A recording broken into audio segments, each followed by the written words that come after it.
California prosecutors charging an illegal immigrant truck driver from India with driving under the influence and 3 counts of vehicular manslaughter after they say he caused a wreck that killed 3 people. We have video of the crash, and we want to warn you, it may be hard to watch. Police say the suspect was speeding and under the influence when his semi-truck slammed into multiple cars that were stopped in traffic on the freeway. Police say he never even hit his brakes. Hello, everyone. This is Outnumbered. I'm Emily Campagno here with my co-hosts, Harris Faulkner and Kayleigh McEnany. And also joining us today, Lisa Booth, Fox News political analyst, and John Roberts, co-anchor of America Reports. Now, the Department of Homeland Security confirming the suspect was caught by Border Patrol agents trying to illegally enter the U.S. in 2022, but was released into the country pending an immigration hearing. This incident bringing to mind a similar deadly crash in Fort Pierce, Florida, back in August. The suspect in that case, also an illegal immigrant from India, attempted to make an illegal U-turn, causing a crash that also killed 3 people. He has since pleaded not guilty. Those 2 incidents on the heels of this from Indiana, a trucker's dash cam recording him confronting another truck driver going the wrong way on the freeway. Watch. Dude, what?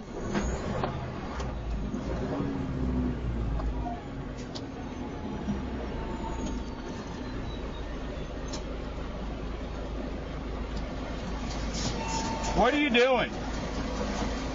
I'm going that way, but he's right here, but it's not working. Then I'm doing down. I'll go the other side. Let me ask you a question, man. Okay. You are going the wrong way down the freeway. You are committing a felony right now. Okay, what I'm doing, sir? Well, one, why the going the wrong way down the freeway? That's all right. I'm doing it back. Sorry, sir. Well, no, I'm just asking because I'm so sorry, but when it's the fault, I go that side, but that's not. yeah. Turn around when you have a clear spot. Okay. Don't even move your truck. Turn your hazard lights on for one. Okay. Turn your hazard lights on now. Your hazard lights, your blinkers. Transportation Secretary Sean Duffy thanking the driver who intervened on X, adding, foreign truck drivers not being able to understand the rules of our roads is a crisis that is putting lives in danger. The Department of Transportation is doing the work to fix it and save lives.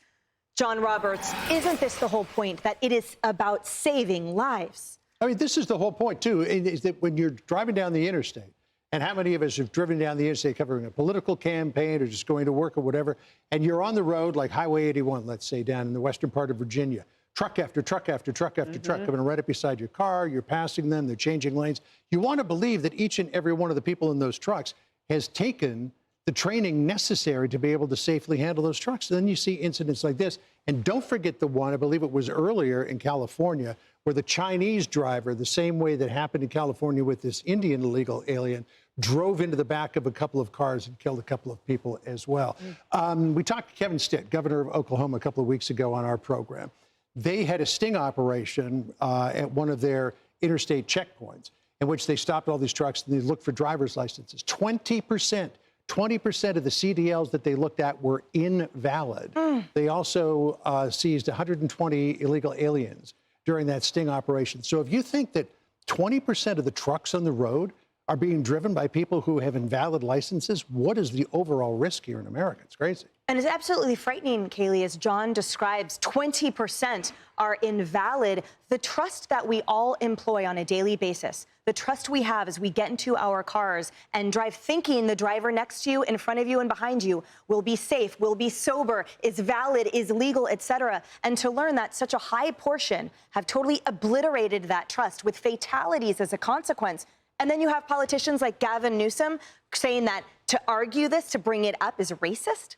Yeah, it's wild to me. 1 in 5 drivers, in this sting operation, in the sting operation had invalid CDLs. 1 in 5. The whole time I was looking at these images and thinking about this story and thinking about the 3 people who were killed in this crash, all I could think about was the time when I would sit on CNN panels in 2016, 2015. And every time I'd bring up an Angel family and I'd say their name, someone who had lost their loved one to an illegal immigrant, everyone on the panel would scream at me in unison, "That's one anecdotal example. How dare you bring that up? That's just one person." No, there's many, many, many Angel families that have been a consequence of an open border. The 3 individuals in the incident that you just covered, that video we watched. How many others, the victims of these CDLs that were invalid? Just yesterday in Chinatown, 9 illegal immigrants caught up in an ICE sting. The charges that they face are counterfeiting, drug trafficking, drug possession, forgery, burglary.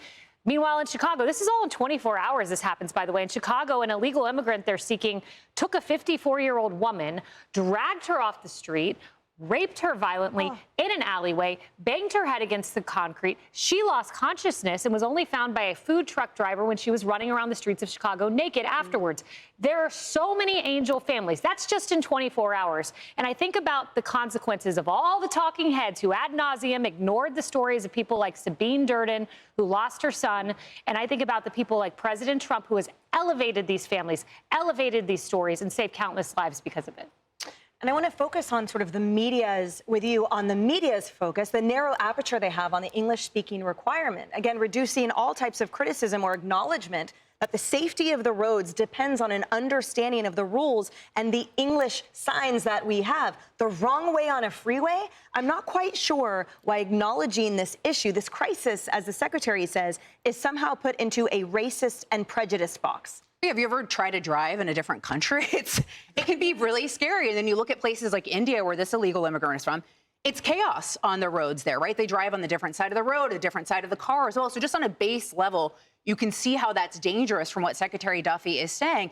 And you can look at places like Springfield, Ohio as well, which has been overrun by the Haitian migrants as well, with increased traffic incidents there, as well as fatal increased car crashes that they've seen in Springfield, Ohio as a result of that.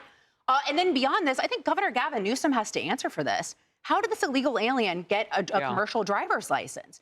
And we know that we've seen a problem with the non-domiciled commercial driver's license, which were originally intended if you're out of state to be able to get a license in a different state.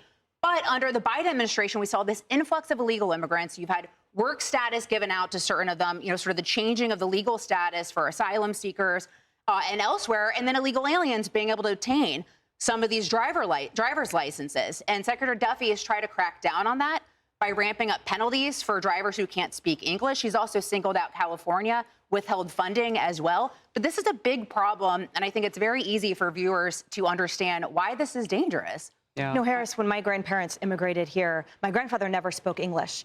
He worked in a chicken plucking factory. He opened a market for the Italian fishermen, and he was a fisherman in the Monterey Bay. And I bring that up to say that he earned honest work. He was engaged in respectful labor, obviously, but he didn't do something that put lives at stake because he didn't speak the language.